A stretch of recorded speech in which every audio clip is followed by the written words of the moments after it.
Apa kabarnya anak-anak? Sehat, Bu. Alhamdulillah baik. Alhamdulillah. Baik, Bu. Sebelum memulai kegiatan pembelajaran, marilah berdoa terlebih dahulu. Angga, tadi Ibu lihat masuk pertama kali. Jadi silakan pimpin doa.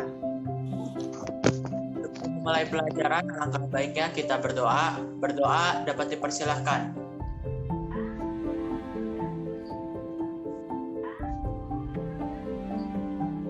Amin. Berdoa dapat diakhiri. Ada yang masih ingat materi apa yang kita pelajari sebelumnya? Ukuran pemusatan data mengenai rata-rata, Bu. Bagus, benar. Nah, yang kita pelajari sekarang masih tentang ukuran pemusatan data, yaitu tentang modus. Modus bermanfaat ketika kita ingin menunjukkan data mayoritas dari suatu populasi. Adapun tujuan pembelajaran yang akan dicapai setelah mengikuti proses pembelajaran serta didik dapat yang pertama menentukan nilai modus, data tunggal, dan data berkelompok dengan benar. Memecahkan masalah kontekstual yang berkaitan dengan modus, data tunggal, dan data berkelompok dengan benar. Masalah kontekstual yang berkaitan dengan modus, data tunggal, dan data berkelompok dengan percaya diri. Apa yang kalian lihat? Truk sedang antri, Bu. Berapa lamakah waktu pengisian yang paling sering terjadi? Izin menjawab, Bu. Ya, silahkan. Pilih data yang frekuensinya paling banyak. Setelah diamati, ternyata angka 37 muncul 2 kali. Jadi modusnya 37. Yuk, kita cek. Terlihat benar bahwa angka 37 muncul 2 kali. Jadi modusnya adalah 37. Bagus sekali, Eki. Kelas kedua mempunyai frekuensi paling banyak, Bu. Berarti modus terletak di kelas tersebut. Bagus. Ada yang punya ide menentukan modus data berkelompok? Saya, Bu. Ya, silahkan, Adra. Dari referensi yang saya baca, Bu, menggunakan rumus modus data berkelompok. Sekarang kalian sudah mendapatkan gambaran mengenai modus. Ibu akan memberikan masalah kontekstual untuk menguatkan konsep kalian terkait modus. Masalah ini akan ada dalam LKPD yang akan kalian selesaikan melalui diskusi secara kelompok. Selain menggunakan bahan ajar yang ada untuk menambah referensi dan menggali informasi, silahkan kalian searching melalui Google, YouTube, dan sebagainya. Kalian akan masuk ke breakout room untuk berdiskusi selama 15 menit dari sekarang. Itu teh, gimana penyelesaiannya? Kan ditanyakannya teh data yang paling banyak ditemukan. Berarti mengarah pada modus dong. Kita buat aja frekuensi biar mudah lihatnya. Oke, bandingkan mana pH nu frekuensinya paling loba, eta nilai modus.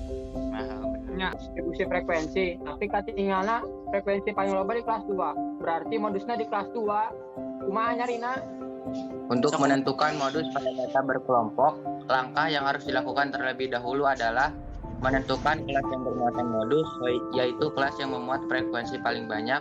Tah berarti benar cek si Paris, modusnya di kelas 2. Nuka 2 menentukan tapi bawa kelas yang memuat modus nyaita 3,5. Patilu menentukan selisih frekuensi kelas modus dengan kelas sebelumnya nyaita 7,6. Terus menentukan selisih frekuensi kelas modus dengan kelas sesudahnya yaitu 4,1. Terus menentukan panjang kelas. Terakhir teh masukkan unsur-unsur yang diketahui ke dalam rumus menentukan modus. Hasilnya 5,4 lain. Nurang mau 4,1. Gering bareda sih. Oh, silakan Biasanya dicek. Nah bedanya, kayak dipariksa deui. Astagfirullah, cena can dimasukkeun. Kayak dihitung deui.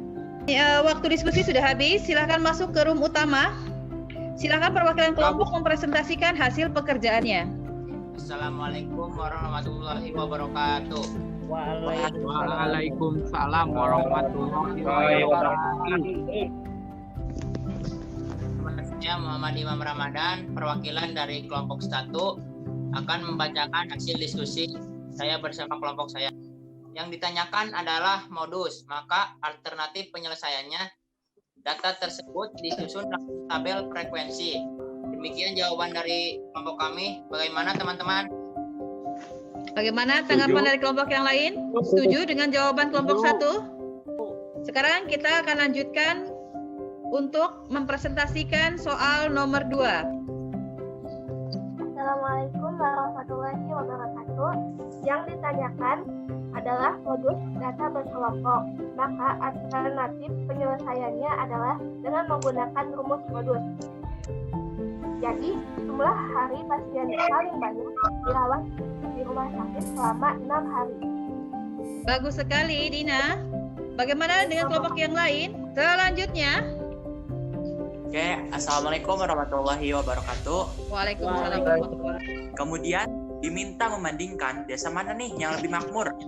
Alternatif penyelesaiannya dihitung rata-rata penghasilan tiap desa, kemudian dibandingkan berdasarkan hasil perhitungan. Jadi desa Bajugalo lebih makmur dibandingkan desa Galakayo. Itulah jawaban dari kelompok kami. Silakan tanggapan dari kelompok yang lain. Bagaimana? Maaf Bu, mau menyanggah.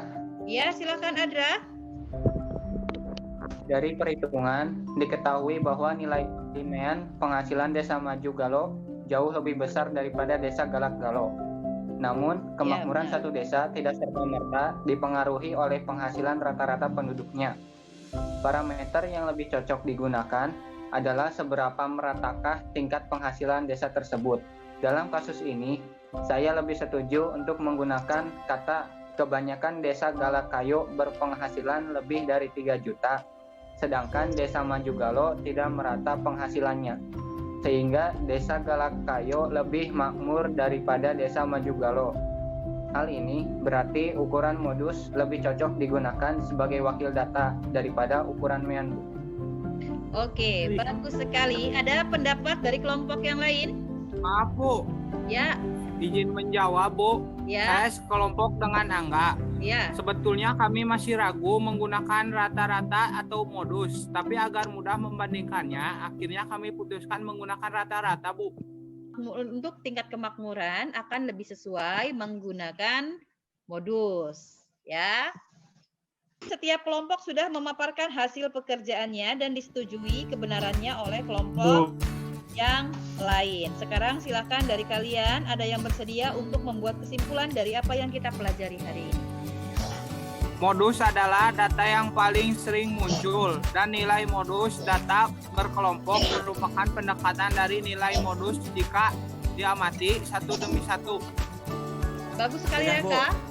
Sudah. Nah, benar sekali apa yang disampaikan oleh Raka. Jadi untuk data tunggal kita tinggal pilih frekuensi yang paling banyak. Untuk data berkelompok kita gunakan rumus menentukan modus, dan nilai modus data berkelompok merupakan pendekatan dari nilai modus data yang tidak dikelompokkan. Untuk mengukur sejauh mana tingkat penguasaan kalian terhadap materi yang kita pelajari hari ini, silakan kalian kerjakan quiz pada Google Form dengan link yang sudah Ibu share melalui grup WA. Jadi, apa yang kita pelajari hari ini? Modus data tunggal dan Modus data data berkelompok. Apa yang kalian sukai dari pembelajaran kali ini? Tenang Bu. Nang Bu.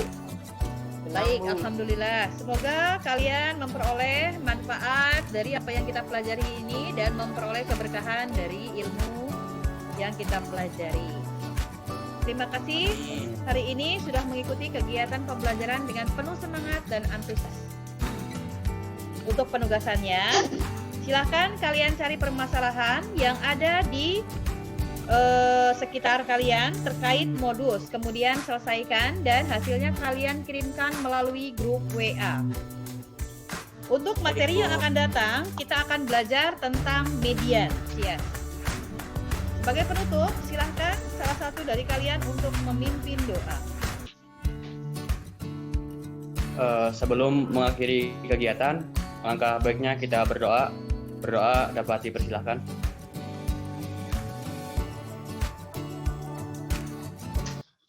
Berdoa diakhiri. Oke.